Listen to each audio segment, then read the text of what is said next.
Être honnête avec vous-même, vous allez vous rendre compte que la majeure partie des traces que nous gardons dans notre âme, les choses qui nous ont laissé des marques et qui ont presque miné toute notre vie, nous les avons rencontrées soit en famille, soit en foyer. Il y a des femmes qui sont rentrées en foyer avec le sourire. Elles ont été métamorphosées ou elles ont des peines à sourire aujourd'hui, ou d'autres en sont sorties, transformées, le cœur serré, parce que l'homme qu'elles ont cru bon, ou la femme que l'homme a cru bonne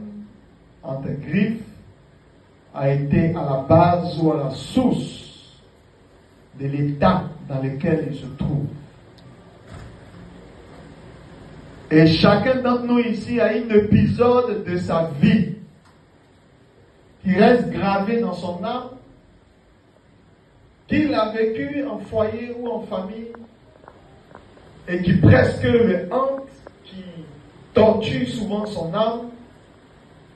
et à penser à cela, à ressasser ces événements, cela apporte de l'amertume, cela apporte des douleurs, cela apporte de la souffrance, souvent cela même fait couler des larmes. Tout le monde ici a envie de se marier, et souvent même quand on est marié,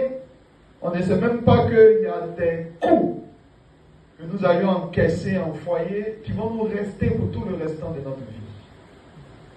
Il y en a qui ont eu pour bourreau leur père, la personne qui était censée leur apporter de l'affection, c'est la personne qui les a tués, c'est la personne qui les a détruits.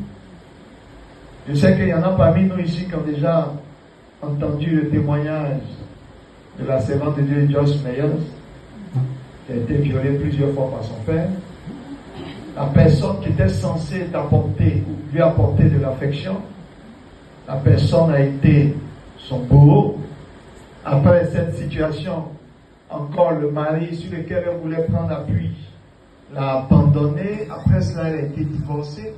jusqu'à ce qu'elle devienne, par la grâce de Dieu, la personne qu'elle est. Pour vous dire que ce soit au foyer,